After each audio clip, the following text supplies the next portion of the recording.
Hey guys, thank you so much again for joining another episode of Price on Purpose. Once again, I am your host, Stacey Price, and I am joined today with another awesome guest that I'm bringing to you today. His name is Mike Iamele. Mike, did I say it You, right? you got it. That was very impressive. You were like Whew. in the top 10% of pronouncing that last name, so I'm The way impressed. my heart was beating, I was just like, don't screw this up. But Mike, tell us a little about yourself before we. I love getting asked this question because it's what I'm actually interested in exploring myself. Like, how the heck do we identify ourselves? So let me Right? start saying this way. Yeah. I am aligned, vulnerable, zany, unmistakable, successful, and free. And I know that may Mm, mean nothing to people listening so far, but hopefully throughout this conversation, it's going to give it a little more meaning. But, yes. basically what I'm interested in, what I do for work is I help Mm, people I kind of map their lived experiences and figure mhm. out what's that thing they subconsciously do every time they're successful. What is that thing they do when they're Mm, just talking to a best friend and having coffee and energy's flowing? Or what's their deepest desires? What's the thing they're most sensitive to that explains their trauma? And so mm, for me, that's those things. mm, We'll quickly see from my story, but I had a pretty unconventional coming out experience. mm. So I accidentally, I guess we're getting right into it, Get into it. accidentally came out to millions of people overnight. And Mm, the way that story kind of happened was basically pretty early in my life, I was successful. So I was 22 when I started a public relations agency. I was working with a lot of big name people in the field, a lot of mm, healthcare investors and billionaire tech investors and politicians. mhm, And then one day I woke up and I was vomiting blood. mm. And that didn't stop for probably 2 months straight. I vomited blood every single day. It That's crazy. was, as you can imagine, yet really scary. Like, I didn't know what Yeah, was wrong with me. I was going yeah, from doctor to doctor, and I had a bunch of potential diagnoses, but, really no one knew what was wrong with me. It was kinda like right, something autoimmune is going on here. right. And so while that's going on, it got so bad one day that I actually went to work. I was able to travel to work at this point, and Mm, I realized I had to go to the bathroom. And mm. I ran to go to the bathroom, and I didn't make it in time. And I Oops. literally shit my pants at work. It was the most embarrassing thing that you can possibly imagine. Like, Um, break this down. Like, do you mind if I explore this yes, a ask little any bit? It's question. gonna sound a little weird, but I'm just like kind of Go curious now. for it. Okay, so you're in an office setting. Office, yep. Oh man, like, did anybody run to your aid? Like, So, we can get into it if you want. So yeah. what happened was I had to go to the bathroom. I knew I had to go. I knew Okay. I was very sick, so I was having Yeah. digestive issues. I was vomiting blood. And at this point, I didn't realize how badly I couldn't control my bowels. And so I'm running to the Mm. bathroom. I get into the bathroom, shut the door, don't make it to the toilet. Oh my And so god. what I realized, and this is the worst part of the story, is I Mm. didn't have my cell phone on me. And so I had no way of contacting anyone, no way of No. doing anything. So the only way to resolve this issue is to step out of the bathroom now. And so I remember, and this is actually a really significant moment in my life because I remember looking in the mirror and I had tears in my eyes and I was shaking. And I Mm. said, Mike, this happened. Like, this is a reality. I Mm. understand that I want to wish this didn't happen, but this happened. Here we are. And the sooner I can admit that this happened, the sooner I have the power to do something about this. But Mm. this happened. And it was, it took me a few minutes to get to that moment. And I cleaned myself off as best as I could. And, I Mhm. took off my underwear. I cleaned it off as best as I could, my shorts. And I snuck out of that bathroom, sprinted, grabbed my cell phone, and ran back in. And then I sent off a text to the office manager and I said, you need to put an out of order sign on this bathroom because I'm going to be in here. Right. I asked a friend of mine to go out and buy me a pair of shorts. And I asked somebody else to pack up my stuff. And then I called a cab. And I snuck out the back door with my underwear in a bag. Right. And that was the start of a journey for me that I said I have to do.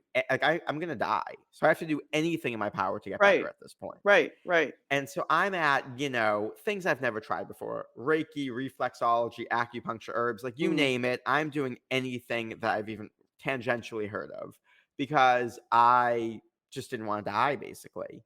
And at this point in my life, I was doing some crazy things. I was writing handwritten letters to every member of my family saying everything I've never said out loud before. Because I was like, if I'm gonna die, like I just want to like put it all out there. I want to, Right. try these radical therapies. And so Right. I'm doing all of this. And at the time, I had two roommates. One of them was one of my older sister's friends who had just moved to the city. And another was a guy I knew from college. And we were just kind of random people put together. We needed a place to live. And if you don't mind me asking, like, Yeah, what please. city were you living in? Like, I'm where were in you in? Boston. I still live in Boston. Boston in Oh, 7th Street, nice. Boston. Okay.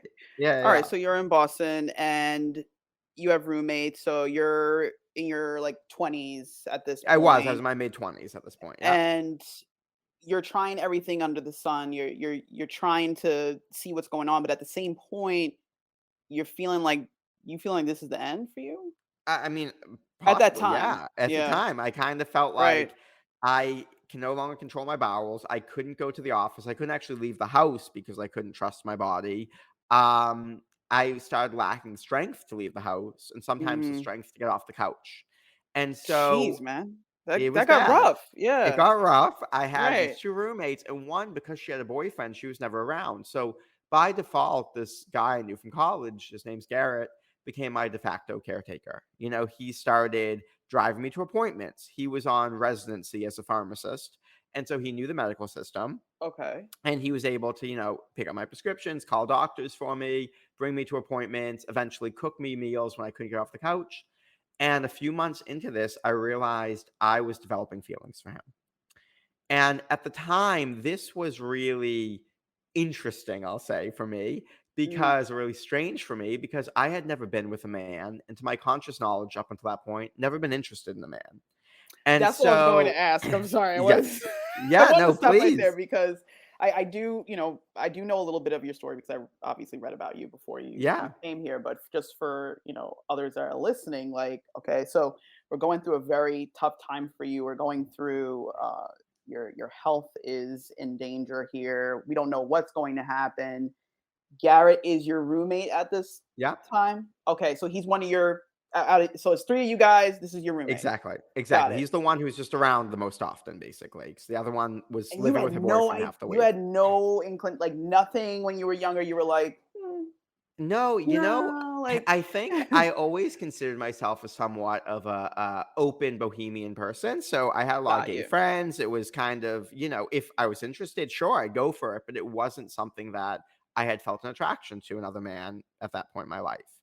And Right. so I, you know, it's to get back into the mindset I had at the time, because my first thought wasn't like, "Oh my god, I'm attracted to him," or "Oh my god, I'm gay," or "I'm bi," or "I'm pan." Right. It was kind of like, "Am I just afraid I'm gonna die and this is a human within proximity?" Like, I don't know what I'm feeling, and so there's kind of this Interesting. desperation Yeah. aspect going on here. Yeah. Yeah. And so I think I probably would have brushed it under the rug, but I'm writing handwritten letters to every member of my family. I'm doing all this Right. radical stuff. And I thought, I can't not say something. I mean, I don't know if he's going to want to punch me in the face, if he's not going to want to be Right. friends with me.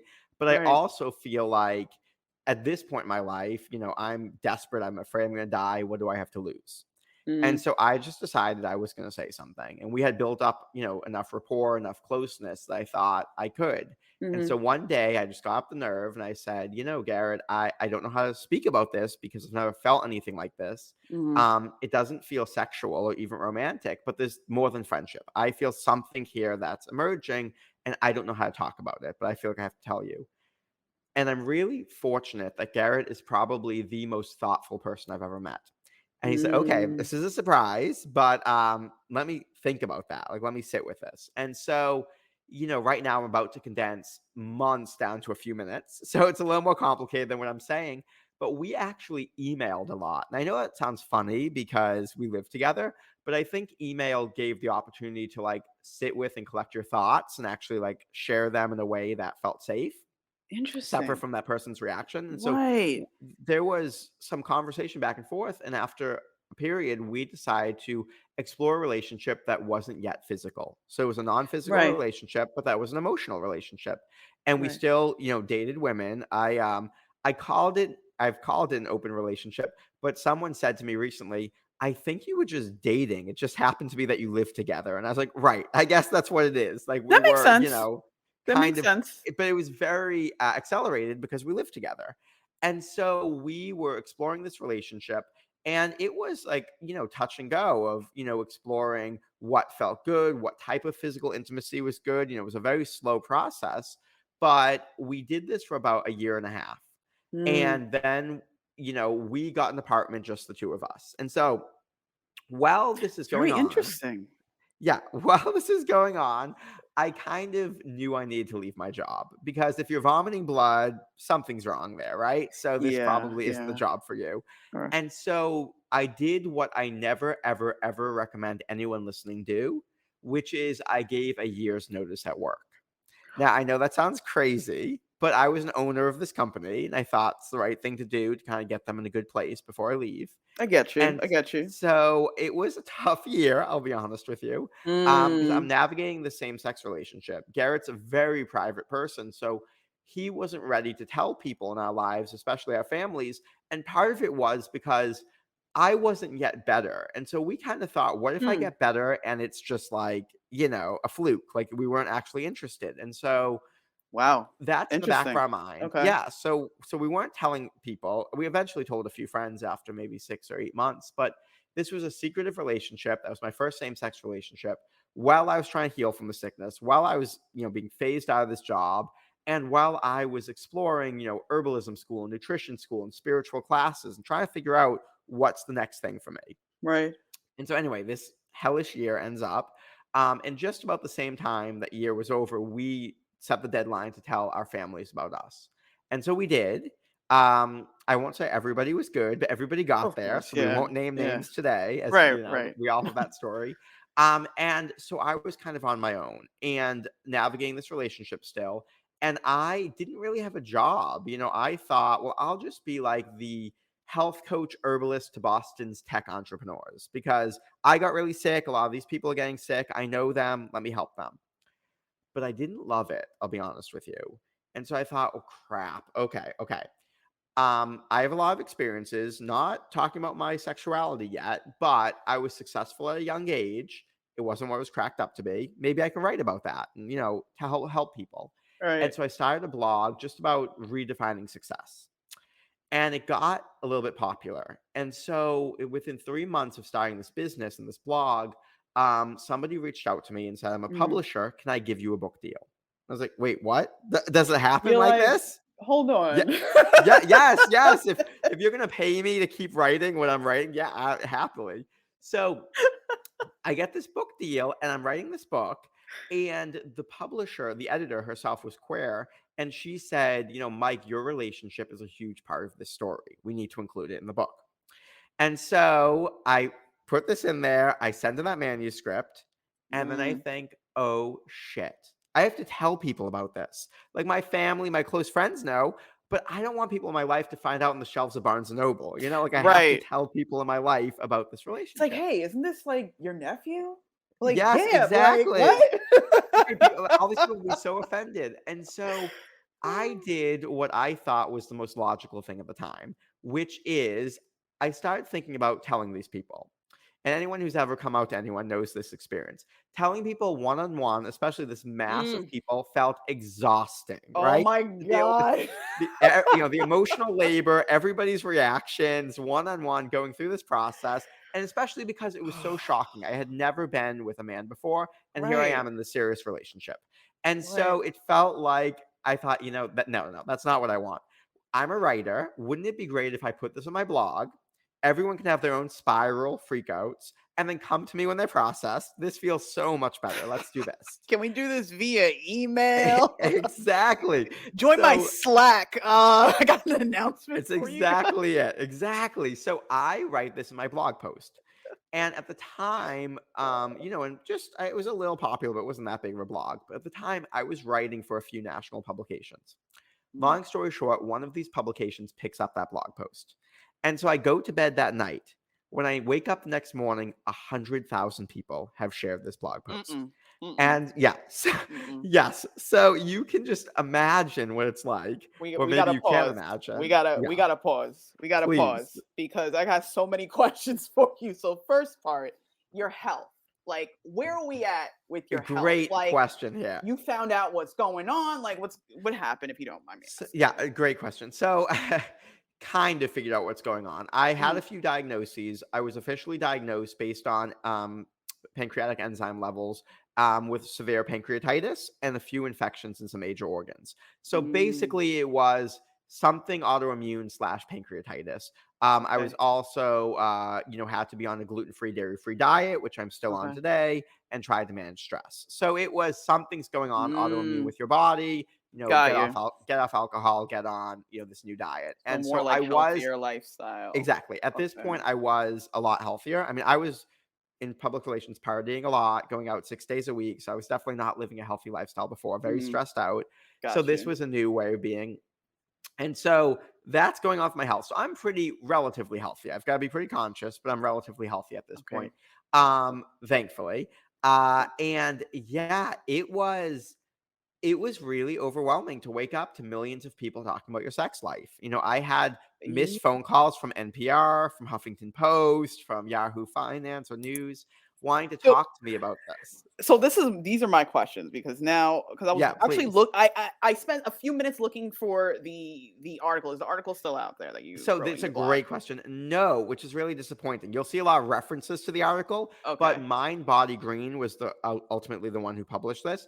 Okay. They moved to peer-reviewed articles, I think, a year and a half ago or so, and so Okay. they did redirect it. You can still go to that article. It's now redirected to a clinician talking about sexual fluidity, and so it's Okay. not the original, but you can find reprints of it. I think Huffington Post has one, Good Men Project, and a bunch of small blogs, of course. Got it. Got it. I find it so interesting because, I was thinking about this the other day about sexuality, like, and being human and what that means. And I was thinking about it the other day, and I'm like, why is it now like, I feel like this is what happened to me because I'm 37, Hmm. right? I, Hmm. I feel like this is what happened to me. I feel like growing up, like, you heard about people being gay, you heard about it, you're a kid, you're like, okay, whatever.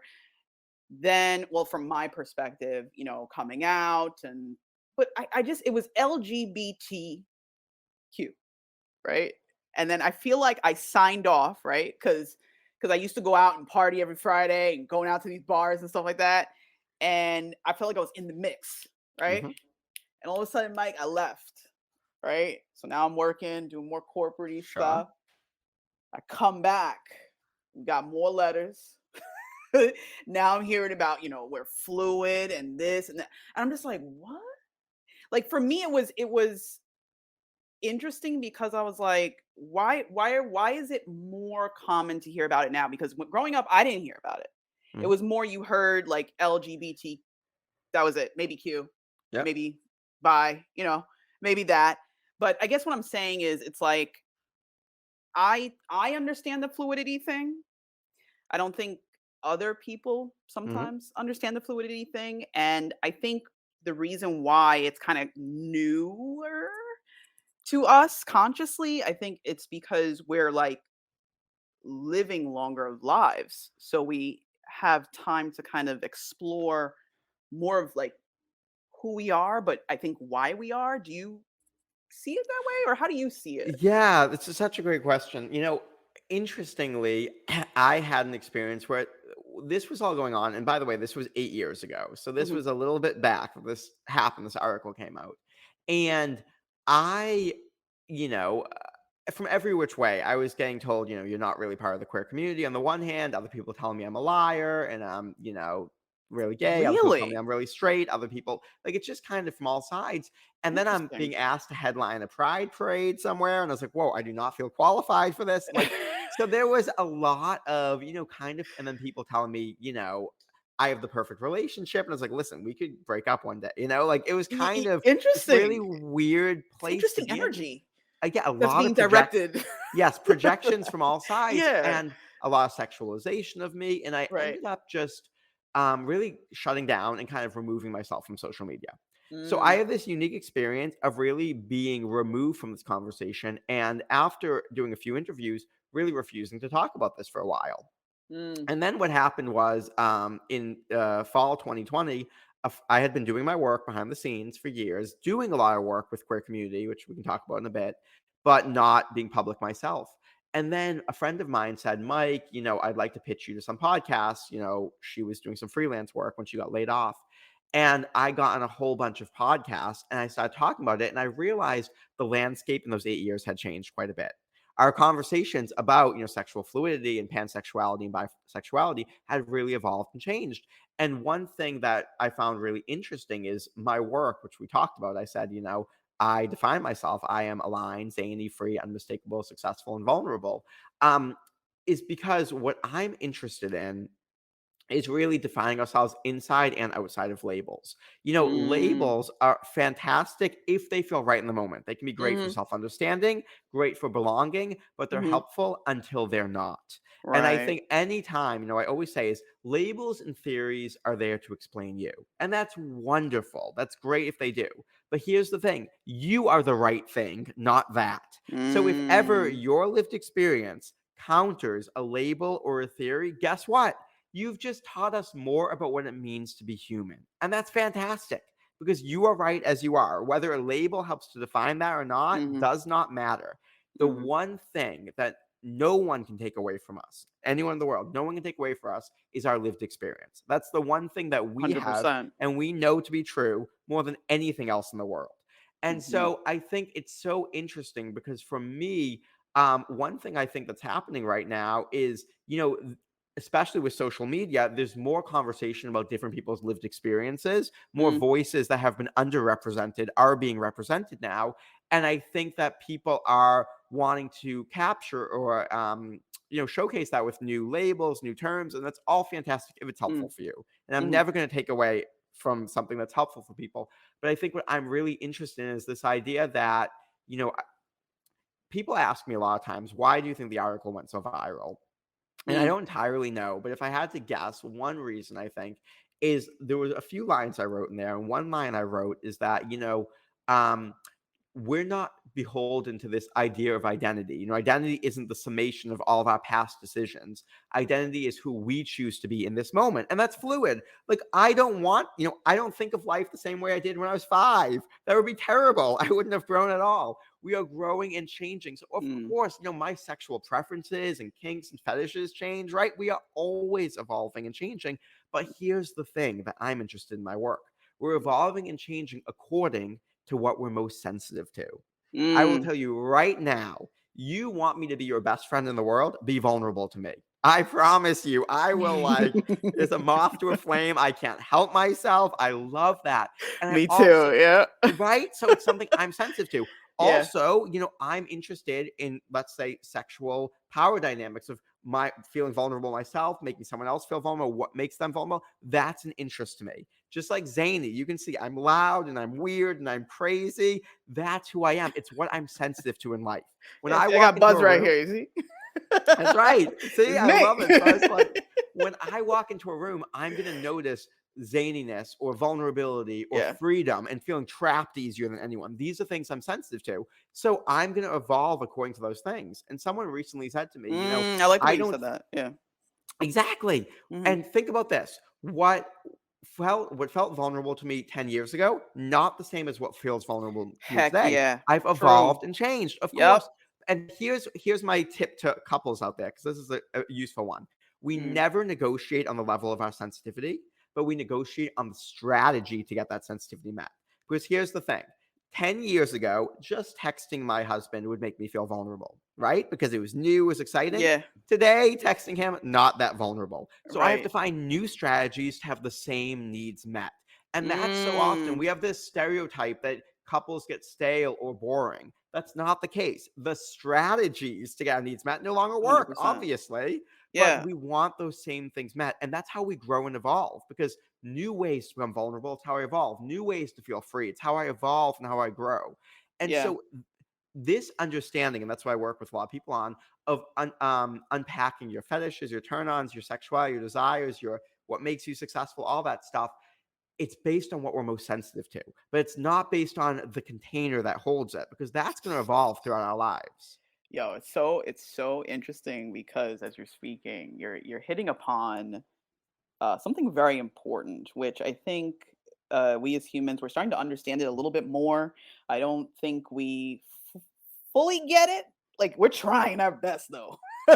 I think it's the fact of how important emotion is in the human experience because I feel in the sexual connection, intimacy, vulnerability, we're dealing with emotions in different ways that we're expressing them or receiving them. And I think that that is something we suppress. Like if you think about it, Mike, like Hmm. we suppress, like when somebody asks you, like, what are you into? Right? Like nobody's gonna be like, yo, I'm into boom, boom, boom. Like, Totally. why are we not gonna tell this person? We're not vulnerable. We don't have that relationship with that person. You know what I mean? But there are some people that we do feel that way with. But I think it's also how that relationship works. If that even exists in the first place, I think if we don't explore that side of us, I feel like almost to a point, like us as a species, we're like it's like there's more potential here. Like I feel like there's like another level, and I feel like in that intimate arena, and I don't mean intimate as in just sex. I mean Hmm. intimacy. Like I Yes. feel like in that space, if we explore that just like a little bit more, and I think this is what you're getting at, it's connected to other behaviors in our lives. Yes. Oh, this is so great. I love how brilliant you are because you totally get it. So one thing I love telling people, because what we're talking about here is very spiritual, right? We're talking about Yeah, purpose. And so yeah. sometimes because of the work that I do, people will say to me, "Oh, Mike, I know my purpose. I figured it out. I'm meant to be a life coach or a writer." And I always say to them, "That's fantastic. But here's the thing. I would never take something away from you, but I just want you to consider this. If you can achieve it, that means you can also fail it. And that doesn't make sense. You can't Mm, fail a mm, purpose. And furthermore, if you can achieve it, that implies you didn't have it at a certain point. So, did you just not have a purpose as a baby? That doesn't make sense. Of course, you had a purpose as a baby. But here's the thing, when you were a baby, you didn't have achievements. Maybe you didn't even have language, but you mm, had one thing, you had sensitivities. mm, Every baby is sensitive, but babies are sensitive to different things, right? Some babies are sensitive to connection and they love looking their moms in the eyes and they feel so close. And those babies are going to cry more when they're not getting attention. Those babies, as they grow up, are going to be the people who, are really sensitive to feeling left out. They're going to become mm, amazing community builders and making sure everybody is included in things. mm, They're going to be the people during sex who love eye contact or holding hands. There's very predictable things we can say. Now, there are babies entirely differently. Let's say babies who are sensitive to, I don't know, music, and they can hear notes I can't hear, and they're sensitive to artistry. These are going to be the people as they grow up who are going to notice when something's off in a room and want to redirect it. They're going to be the mm, people who love writing poetry. And so we can see based on what we're sensitive to, the trauma becomes predictable. Like the connected person is going to feel the most trauma. All the trauma is going to be related to feeling alienated, left out, abandoned. Like they're going to have predictable patterns based on what they're sensitive to because they literally feel deeper. They see, taste, touch, smell, hear more mhm, there. mhm, And so when we understand this, this is where things get really, really fun because oftentimes we confuse the needs with desires to fulfill those needs. And so what I mm, always tell people is desires are great. We should all be working on trusting our desires more and owning our desires. But here's the thing, desires are fleeting and they're conditioned. Right now, I desire mm, talking to you. In an hour, maybe I'm going to go make a snack for myself. I desire that. It changes. And they're also conditioned. Like I desire what I see on Instagram a lot, right? We know our sexuality can be conditioned. We know all these things, but the right. underlying, need beneath it is never. And so what's interesting is I'll always tell couples, I love working with couples because one person in a couple will say, "Oh, I really desire, let's say, being tied up." And say, "Okay, I have no idea if your partner is going to be interested in that or not, but why do you like being tied up? Is it about," and we'll go through their sensitivities. Is it being held? Is it being free? Is it being restrained? And then here's the secret sauce. It's so fun. You say to your partner, "I really want to be tied up because I want to explore XYZ." And the other person can say, "Oh, Mm, I'm not comfortable with that, but here's ways I am comfortable exploring XYZ." Because we're getting down to the mhm. level of what you're sensitive to. And that's really who you are. Dang, now I gotta ask myself, Mike. I was like, shoot, I want to tie her up. So Maybe.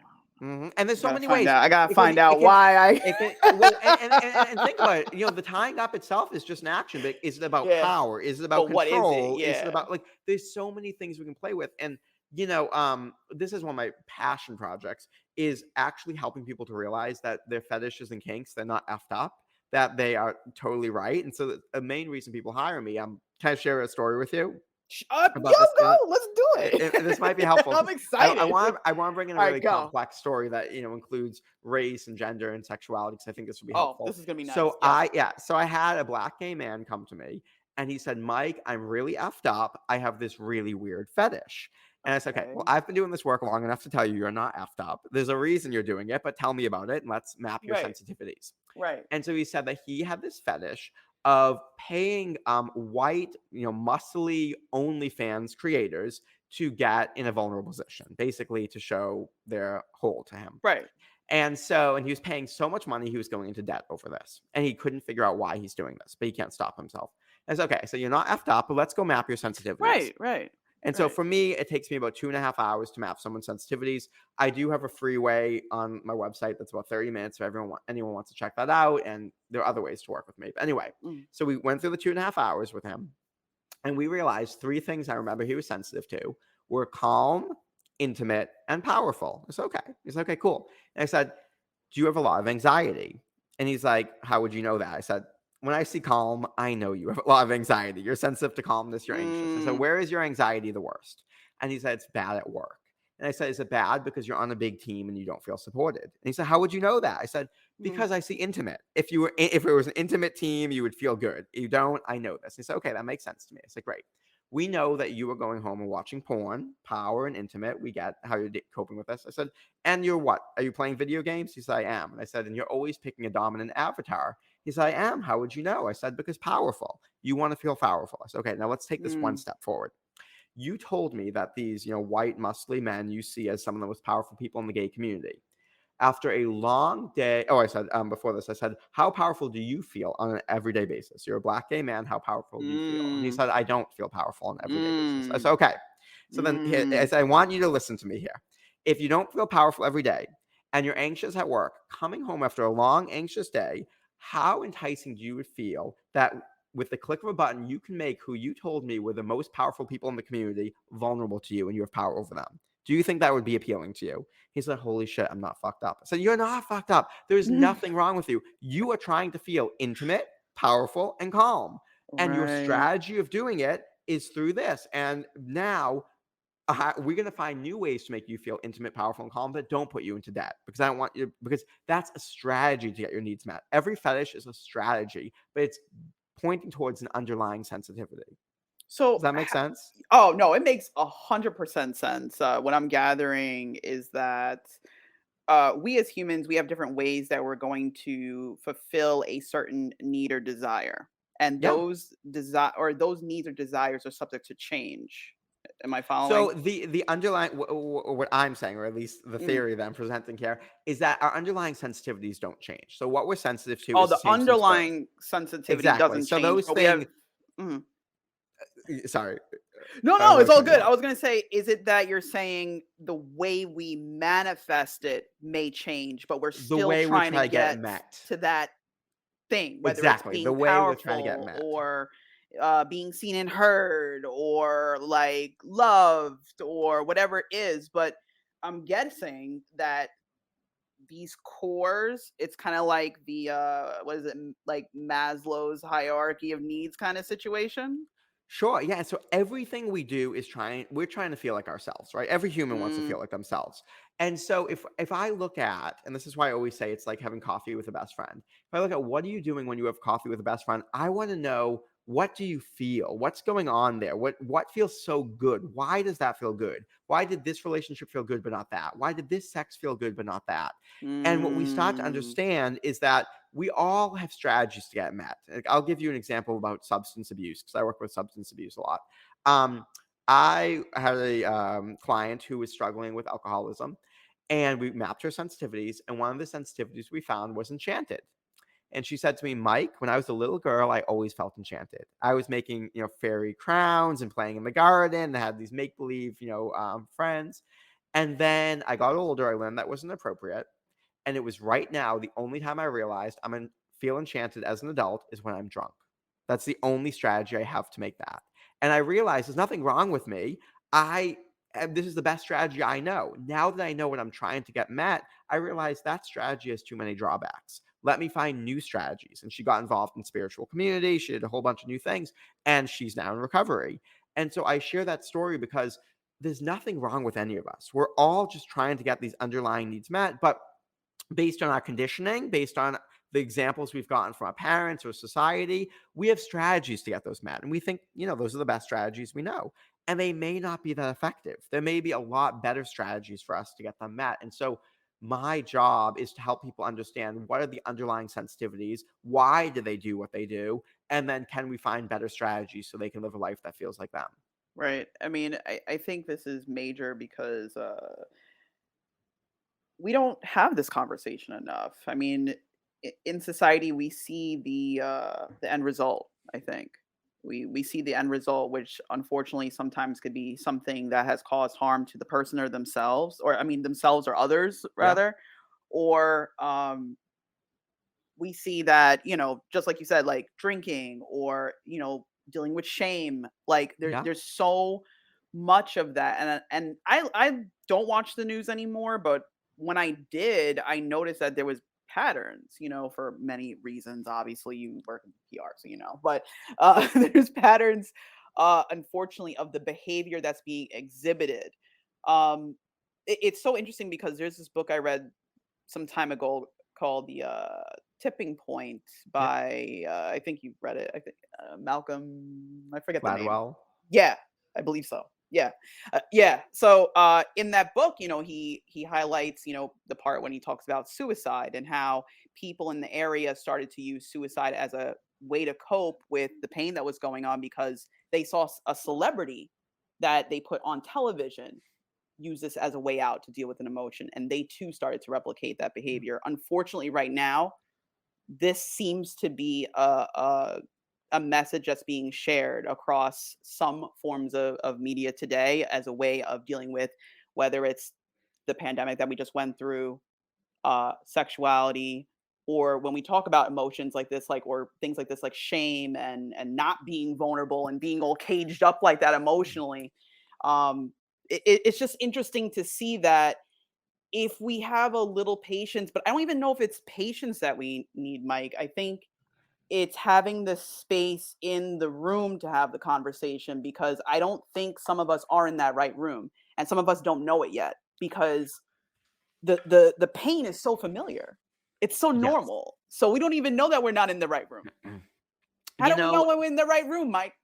shame is so normalized in our society, and so many things that are seemingly empowering can produce shame because we're not getting to the root of the issue. And so, so often I say, I've tried. I don't know about you, Stacey, but I have, tried to shame myself into changing my behavior. Shame myself into like not Mm, eating that sugar or not doing this. I've tried so hard, and mhm, all my life, as hard as I've tried, I've never been good at it. Because the mm, truth is, shame has never been an effective tool for behavior change. No matter mhm, how much I shame myself, it just makes me feel bad, but I end up doing it. And the mm, reason I keep doing it is because I've never addressed the need. Why was I doing it in the mm, first place? But here's the thing, shame's not an effective tool for behavior change, but understanding always is. When I understand why I'm oof. doing something, now I can make a different decision. It's a new strategy to get that need met. Because I might be eating sugar Mm, because I'm lonely, right? That's okay. There's nothing wrong with me. It's not wrong to feel lonely, but that's not the most effective strategy to get me there. So I want to know mhm. why I'm feeling it. I think as a society, we have shamed certain behaviors rather than tried to understand them and tried to understand Yeah. what is going Oh, on. hell Why is a yeah, person yeah. exhibiting this? Yeah, we're not even taking a look at it because we're like, "Oh, it's so bad. It's so oh, I can't believe it. Oh, this person. Hmm. Ah, my community. Oh, what are they gonna think? What are people gonna say?"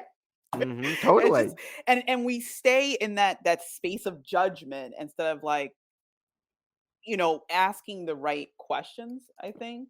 Yeah. I think, as we grow as a species, I think, eventually we'll hopefully get to that spot, when we could actually have more of an open space for discussion in many arenas. I think we're seeing one of those doors open with the LGBTQ plus community. I Yeah. think that door is starting to open a little bit more where the conversation's being had, hence the, fluidity discussions and things like that.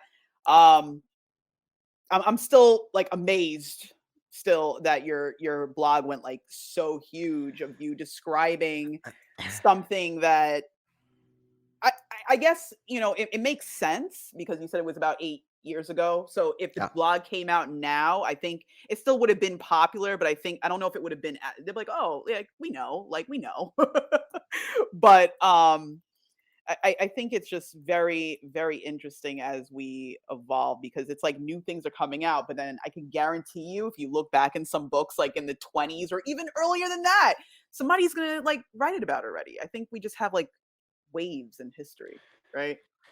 We do. Yeah, and it's yeah, it's been amazing to see the evolution. I'm so grateful to have seen it now because I feel like the conversations I get to be a part of now are incredible. And what I'll add is there's still a lot of work to be done. I was asked to be on the podcast. This was about a year ago, Mm, talking about my story, and I didn't know at the time that the majority of the audience was a very fundamentalist Christian audience. But I still even have to learn that. So you know what? It's important. I want to share my story. I agree to be on mhm, this. And then I got an email from the host about a week after we did the interview, and she mm, said she wasn't airing my interview.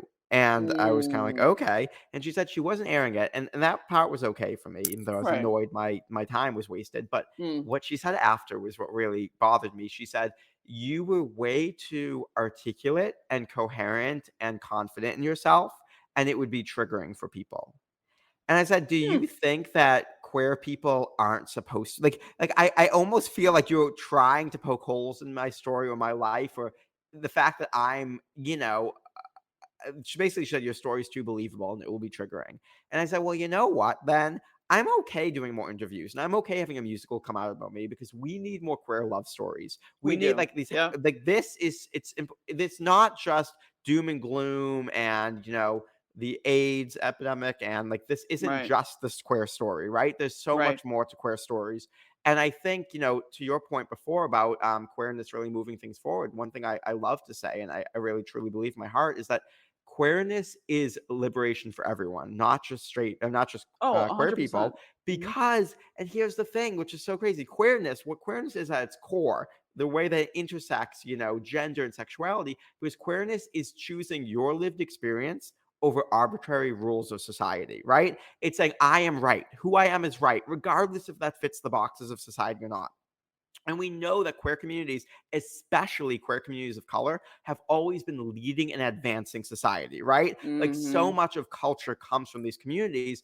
And so that's not just liberation for queer people, that's liberation for For straight all. people to get Yeah. to dress different ways or Yep. speak differently or be themselves, not have to follow these ridiculous rules and being stuck in a box.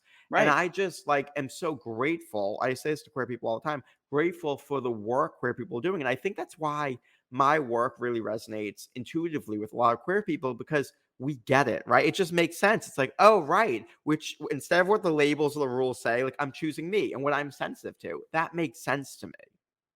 100%. Oh man. Yeah. Absolutely. I think you said that like perfectly. We absolutely do need to share more stories like this. I mean, growing up, I didn't have I actually remember when Ellen came out Hmm. on her Yeah. show. And it's so funny because at that time I didn't know I was gay. I had no idea. But I shouldn't say I had no idea. I knew something was different, but I didn't know what it Yeah. was because I was fairly Yeah. young. But I thought it was so courageous what she did. And I was like, wow, she just said she was gay on TV. Oh my Yeah. God. But then she got like excommunicated for it. You know what I Yeah. mean? At the time. I remember, I don't know if you saw this show. There's a show called Looking on HBO. Yeah. All right, you saw that show, I have. so Yeah. you know Queer as Folk. You know, Yep. Yep. oh, Of all course. right. So you know the gay catalog. Yes. Yes. Yeah. That's what I call it, the gay catalog. But I think it's like sometimes with representation, and that's why I when I first started my show, it went by a different name called Waste Off Podcast. And one of the first early guests that I had on was this woman by the name of Amira Shawnese, because she has a YouTube series that did amazing on YouTube called New York Girls TV, and she created that show, wrote a book, like killing it. And it was the first time that I saw Black women that were Mhm. gay on TV. You know what I mean? That was the first time for me because I was growing up watching like Step by Step, Family Right, Matters, right, like yeah, gay people on those right, shows. And if they were on those shows, you didn't know. You right. didn't know. So it was kind of tough, and I think that's what some people may not really understand. It's like, why do you have to come out? Like, why does anybody need to know? And it's like it's not necessarily that we have to come out per se. It's that it's kind of like I'm living my truth, Yeah. and this is who I am, and I'm You just know letting you know it's not like well, for me at least, it's not like I'm trying to say, please accept me in a sense, maybe like a little bit, but like not like majorly, But at the end of the day, I'm letting you know, like straight up, I'm scared too, but there's something about this that I align with and I gotta go. yeah. You brought up the Ellen episode, and it brought up something for me because we haven't said this yet, but there's a musical now has come out about the story, the viral article, and it's really, really beautiful. There was a short run in New York for a festival, but they're raising money right now to Mm. do a full run next spring off Broadway and maybe Broadway. They're talking to producers, but anyway, Nice. I. In thinking about this, it was weird. There was a part of me that's kind of like, do I want this? Is this weird? Like, this is kind of happening. People are talking about my life. And Mm. a friend of mine recently told me he was maybe 17 at the time of that Ellen episode. Hmm. And he was actively considering his suicide. And Mm. seeing that episode, and especially seeing Oprah go to bat because she was the counselor, the therapist in the episode, with such a big platform and so much to lose. In the episode, he thought there are people, straight people, who will go to bat for me. There are people who really care. And that really reversed his decision and decided to stay here. And he's so grateful for it. And I Oh my just God. thought that meant so much to me. I thought, you know what? Yeah. Like, even if one life is saved with this story or even the article, I think for a Mm. long time I had this Mm. thought, I wish I didn't write it. It brought a lot of negativity or a lot of challenges in my Mm. life. But I think, and that's why I have started doing a lot more interviews and talking and speaking like this, because if just one life is saved, that's worth it, Yeah. right? And that's really the focus of my work and has been for the last decade is you are right. And I will prove it to you. I'll show you what you're sensitive to. And if we take any sensitivities and any conditioning you've had in life and put those together, every decision you make is incredibly logical. It makes sense. There's nothing wrong with you. And now that we know who you are outside of labels, we can decondition you and start to make new decisions. Yeah, it's so important to, and that's pretty much everything I try and discuss here on this show. Not only sharing my story, but sharing your story and many others. Is that I think sometimes we quit on ourselves so early, like we don't even give ourselves a chance, and it's potentially it could be fear, it could be based on the knowledge we have at that moment or ignorance or whatever you want to call it, but for anyone listening, I just hope that, if this was something that you were considering doing, of course, there's 1-800 numbers. I'll put the links in the show notes, but um, there's people like Mike here that you can speak with to get to know yourself better because I think we're all worth knowing. And most importantly, you're worth knowing you. Like nobody's going to know you better than you. I it's funny because I think a lot of people don't believe me when I say this, but I really hated myself. I didn't like myself. I think probably like most people, for Hmm. a long time. And one thing I realized is I can't love what I don't know. Like I just Oh, didn't know like I'm parts of tearing myself, up. right? I Yeah. I I knew the conditioning. I knew the, critical stories I told myself, but I didn't really know who I was at my core. And that Right. became such a journey for me to start to fall in love with myself. And now, I walk into any room and I feel really confident. I'm not saying that I think everybody likes me or needs to like me. In fact, I don't care anymore. They have every Mm, right to not like me. That's their prerogative. That has right, nothing to do with me. Why would I right. internalize that as about myself? And I think Mm, the other thing I've come to realize is that I'm the only person in the world with my values, my sensitivities, yes, and the ability to build myself. I've got those two 100%. things together. Of course, I'm going to be one of my favorite people in the world. I should be because I have the ability to create myself in alignment with who I am. And I think when we really know ourselves and really get that, we realize like, screw these arbitrary rules. Why am I giving the world and society and, the patriarchy, straight culture, white supremacy, whatever it is, why am I giving this all of my power? Like, screw that. At the end of the day, I'm the only one who can live a happy life. And so why am I deciding I'm bad according to somebody else's rules? Mm, it's a good question. It's a very good question. Mike, holy moly, there's a lot that happened here today. And I can't believe that was an hour already. Like, well, a little under an hour. It's like 15 minutes. But where can we find you on social media to connect with you? Sure. So you can go to my Instagram, just at Mike Iamele, and I talk a lot about queer issues there specifically. So I really use my Instagram more for the queer community. I don't just work exclusively with queer community, but that's really my focus there. If you're not in the queer community, you can still work with me to map your sensitivities. And for anybody, if you're interested in like what is this mapping thing, if you go to my website and go to mikeiamele.com/map, MAP. There's a free worksheet and a training that will help you begin the process. It's not the full 2.5 hours, but I try to give you as much as I can for free. Amazing. Mike, so quick question, because I Yeah, know shoot, people are anything. probably wondering. So, uh, with Garrett, that's his name, right? Yes. Are you guys still together? Still together. We've been together over 10 years now. We are Look married. at We've been this. married for 4.5 years now. We got married in Aruba, which is a place Amazing. my grandparents have been going since the 70s. And yeah, we actually got one day, I'll tell you the story of our engagement. We had a really crazy engagement, probably the Right. best engagement story you've ever heard, of no intention of my own, but it was a surprise engagement in Italy. And so we did get engaged, and now we're Yes. married.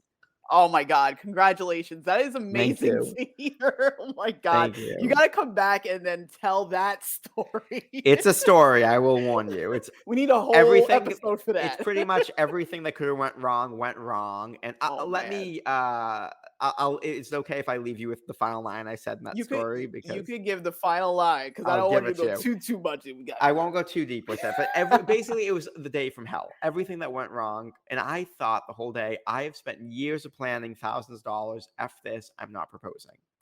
And mm, then we ended up on this balcony in a rainstorm because my goal was the first time he saw the Mediterranean, I wanted to propose. And everything went wrong. And I thought, screw it, it'll be the second time. And then he said to me right before we got there, Mike, for everything that went wrong, you would have thought we would have turned on each other, but we didn't. We worked together as a team. And I thought, mm. shit, now I have to propose. So we're up on this balcony. It's a rainstorm. I have no plan at this point. And I Uh-huh. said to him, Garrett, why don't you go look at that castle in the distance that you obviously can't see through the fog? And he goes to turn around, and I get down on one knee. And when he turned back around, I said, Garrett, I'm not going to lie to you. I woke up this morning and I planned on proposing to you. And then everything went to shit. Literally everything that could have went wrong, went wrong. And I thought, screw this. I'm not proposing to you. I have one shot at this. I have, spent years planning, thousands of dollars. I've got one shot at this. I'm not going to do it today. Another day, but not today. And then everything did go wrong, and we worked together as a team, and I realized I don't just have one shot at this. I have a million shots at this. Because every Mm. day for the rest of my life, I just wake up, I ask myself if I'm still game to do this, and I ask you to love me.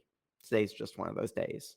So I brought you to the most beautiful place that I know to potentially rival your beauty, to ask you, will you marry me? And he said maybe. No, he said yes, and we were engaged then. That's a beautiful story. I was gonna be like, maybe he said, "Let me check my schedule." Exactly, exactly. That is beautiful. That is beautiful. Oh my god, it's great to hear that you guys are still together. I would love to like talk to you guys both if he's open to it. That would be pretty Yes. cool. Oh my god, Mike, it's been a pleasure speaking with you. I feel like I only I know a little bit about you, but there's so much more. Thank you so much for having me. This has been a lot of fun. Oh, thank you so much, Mike. I'm gonna drop the outro and then we'll talk for a few seconds. Sounds good.